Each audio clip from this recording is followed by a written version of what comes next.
வணக்கம் நண்பா, நான் உங்கள் எம்கே. இன்றைக்கி இந்த வீடியோவில் நம்மளோட லியோ அதாவது மேக்ஸ் 100ல் இன்பில்ட் சேம்பர் ஃபிக்ஸ் பண்ணுறதை பற்றின அந்த வீடியோ. பழைய சைலன்சருக்கு பாய் பாய் சொல்லிட்டு இந்த சைலன்சர் போட போகிறோம். நம்ம சேனலுக்கு புதுசாக இருந்தால் சேனலை சப்ஸ்கிரைப் பண்ணிட்டு வாங்க, வீடியோக்குள்ளே போகலாம்.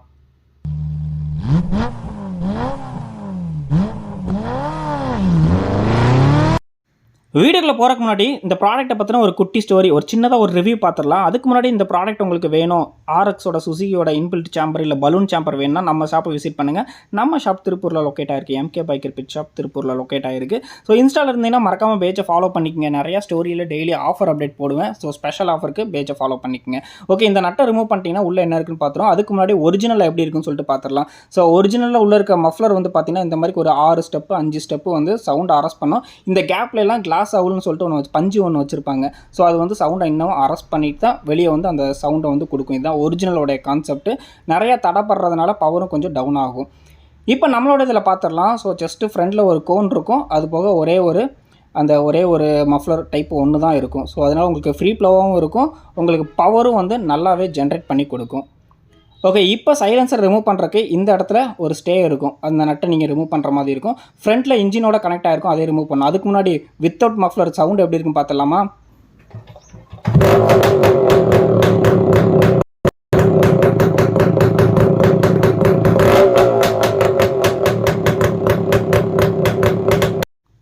கேட்டிங்களா வித்தவுட் மஃப்ளரில் சவுண்ட் எப்படின்னு சொல்லிட்டு? அது பயங்கரமான சவுண்டு, நேரில் கேட்டிங்கன்னா தெரியும். ஓகே, இப்போ வந்து எக்ஸாஸ்ட்டை ரிமூவ் பண்ணுறதுக்கு ஃபஸ்ட்டு அந்த ஸ்டேயில் இருக்கிற நட்டை ரிமூவ் பண்ணுற மாதிரி சொல்லியிருந்தேன்.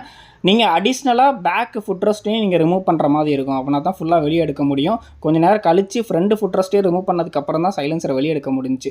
இப்போ அந்த ஸ்டேயை மட்டும் நம்ம ஃபஸ்ட்டு வந்து ரிமூவ் பண்ணுவோம். 17ன்னு நினைக்கிறேன், 17 14 தெரியல ஸ்பானரு. ஸோ அதை வச்சு நீங்கள் யூஸ் பண்ணுங்கள். ப்ராப்பரான டூல்ஸ் இருந்தால் மட்டும் ஹேண்டில் பண்ணுங்கள். பழைய வண்டியை பொறுத்த வரைக்கும் ஒரு பிரச்சனை இருக்குது, எல்லாமே ஸ்ட்ரக் ஆகிருக்கும். நீங்கள் ப்ராப்பரான டூல்ஸ் இருந்தால் மட்டும் ஹேண்டில் பண்ணுங்கள், எல்லாம் ஸ்லிப் ஆகி பெரிய பிரச்சனையை உண்டு பண்ணிடும்.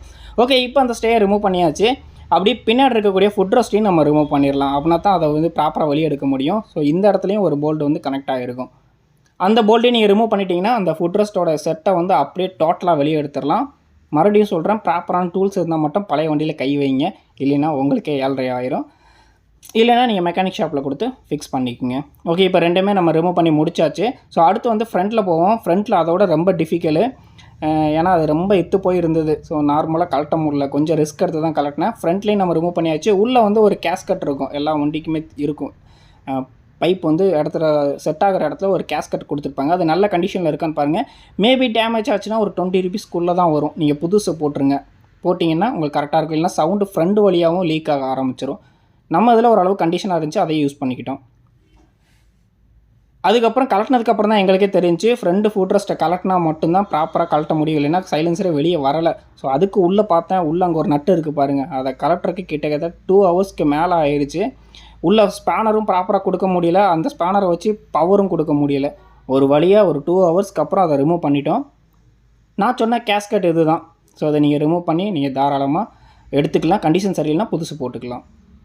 ஃபைனலாக வந்து புதுசை வந்து நம்மளுடைய சேம்பரை வந்து அதில் ஃபிட் பண்ண போகிறோம். ஸோ இதுவும் கொஞ்சம் ரிஸ்க்காக தான் இருந்துச்சு. ஃப்ரண்டில் சீட்டிங் ஆச்சுன்னா பேக்கில் அந்த ஸ்டே வந்து சீட்டிங் ஆகலை, அப்படி இப்படின்னு சொல்லி ஒரு வழியாக வந்து ஈவனாக ஃபிட் பண்ணிட்டோம். ஃபைனலாக வந்து பார்த்திங்கன்னா ஃபிட் பண்ணியாச்சு. லுக்கும் வேறு லெவலில் இருக்குது.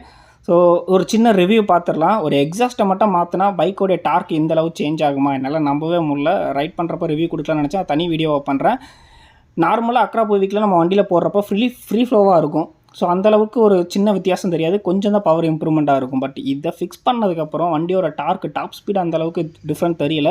வண்டியோட டார்க் வந்து அப்படியே சேஞ்ச் ஆச்சு. சவுண்டும் நல்லா இருந்துச்சு, டார்க் வந்து அவ்வளோ இன்க்ரீஸ் ஆனதை நான் ஃபீல் பண்ணேன். குயிக் த்ராட்டில் அது இதுன்னு எல்லாமே ஆட் பண்ணோன்னா பவர் வேறு லெவலில் இருக்கும்.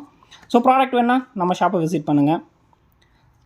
டெய்லி ஆஃபர் அப்டேட்டுக்கு மறக்காமல் இன்ஸ்டா ஃபாலோ பண்ணிக்கோங்க. ஸோ ஃபுல் வீடியோ சவுண்ட் எப்படி இருக்குன்னு சொல்லிட்டு வீடியோ போடுறேன். தேங்க்ஸ் ஃபார் வாட்சிங் நண்பா.